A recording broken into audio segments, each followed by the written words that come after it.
Hello guys, welcome to my new blog.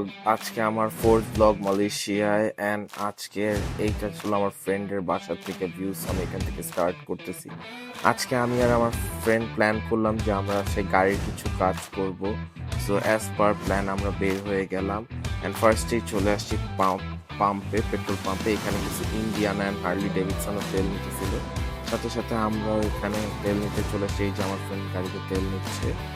এরপরে এখান থেকে বের হওয়ার পরে আমরা চলে গেলাম হলো অটোমেটেড কার ওয়াশে। সো আমি ভিতরে বসে আছি, আমরা বসে বসে দেখতেছি this is a automated car wash. আসলে বাংলাদেশে এটা প্রবাবলি এক দুইটা আছে, বাট সার্ভিস খুবই বাজে। বাংলাদেশে ম্যানুয়াল ওয়াশটাই আসলে প্রেফারেন্স দেওয়া হয়। এরপর আমরা ম্যানুয়ালি গাড়ির ইন্টেরিয়রটা ক্লিন করে নিছি। এরপরে আমার ফ্রেন্ড বলল যে ওর গাড়িটার একটু কাজ আছে অ্যান্ড আমার একটা বড় ভাই আছে, ওনার ব্রাদার ইন ল এর একটা ওয়ার্কশপ আছে and he knows that I know about cars. তো এর জন্য আমাকে বললো যে ওই গ্যারেজে নিয়ে কিছু কাজ করাইতে। So here we are at the workshop.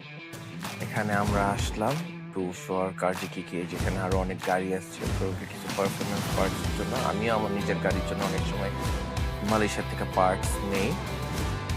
And এই ইয়েটা লোকেট করা ছিল প্রবাবলি একটা ইন্ডাস্ট্রিয়াল জায়গায়। এই যে এখানে আশেপাশে যাই দেখতেছেন সবই ইন্ডাস্ট্রিজ।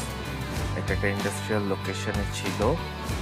আর আজকের ওয়েদারটা ইভেন আজকেরও সুন্দর ছিল, কারণ রেইনি ছিল। অ্যান্ড প্রবাবলি সব লোকেশনগুলোতে আমি দেখলাম এরকম একটা টেম্পল থাকে ওদের ওয়ার্কশপে। এই যে আমরা এখন ওয়ার্কশপের ভিতরে আছি। তো আমি এখানে একটু বড় ভাইটার সাথে কথা বলতেছিলাম। এর ভিতরে প্রবাবলি গাড়িটা চেকে দিছে, যে লিফটে উঠেছে কি কি সমস্যা আছে দেখতে। এরপরে আমি ঘুরে ঘুরে দেখতেছিলাম what parts I can bring from here two Dhaka.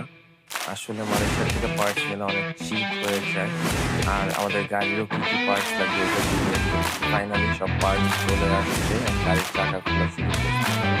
এইখানের এই যে পার্টস গুলো আছে এগুলো ইউজ করছে। এরপরে we headed back home and যাওয়ার সময় আমি ড্রাইভ করতেছিলাম, কারণ আমার ফ্রেন্ড বললো যে গাড়িটা ঠিক করার আগে চালাইছো, দেখো চালায় সো আলহামদুলিল্লাহ everything is fine now and that's it. এরপরে আমরা একটু একটা জায়গায় খাইতে গেলাম। সো এখানে একটু ড্রিঙ্কস খাইলাম, তারপর স্ন্যাক্স নিয়ে নিলাম। So that was it for this video. Thank you so much guys.